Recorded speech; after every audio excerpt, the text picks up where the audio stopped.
My name is Sherri Wilson, a professor here at Crafton Hills College, and this is the whiteboard technique.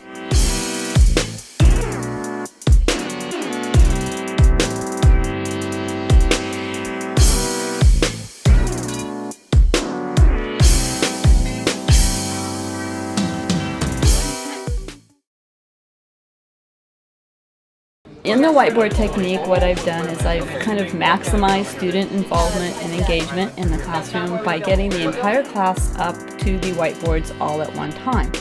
I use it mainly to get them as a group involvement where I can visually see what they're all doing at the same time, as opposed to when they're doing group work on paper.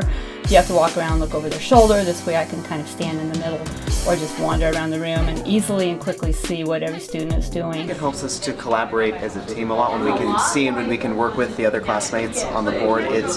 Since a lot of the homework is just individual, it sort of helps us to grow as a team and see the way that other people do the problems. They find ideas that you didn't think of and you just combine your ideas together. It helps us practice more and we get to hands-on do it and not just be stuck on our own oh, I don't know what to do. So we have help and people showing us what to do step by step. The students absolutely love doing this. They get to talk to each other. They seem to really involve themselves in it, and by explaining it to each other, they really seem to learn and retain what they've done, as opposed to just getting to it on a piece of paper. It helps us retain it more because we're doing it over and over again, so repetitiveness. If you have any questions, your group members can answer it, and then if you know it, you can teach them, which helps you remember even more.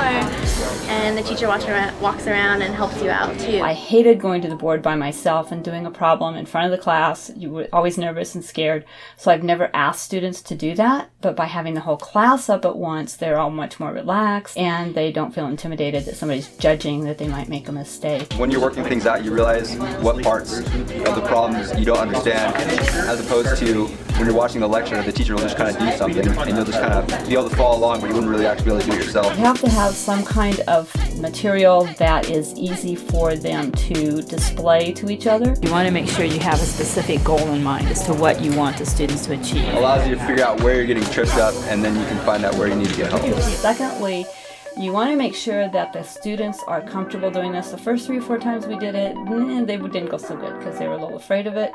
But after we've done it 3 or 4 times, they seem to be very excited and like doing it. You have to learn to step back and let them kind of stumble, and you have to plan adequate time because it is slower than if you just show them how to do something. It helps us if we know that we made a mistake, we can ask Thomas or Miss Wilson for help so they can actually tell us what we did wrong. So you can make mistakes and see where you're going wrong, and then your friend can have another opinion. It's definitely helped us work together and to work as a team to get the problems done. And then definitely if we do have any problems or any questions, we can look towards Thomas or Professor Wilson. And then once we come down to the homework or our exams, we know exactly what we've done wrong. That way we can correct our work.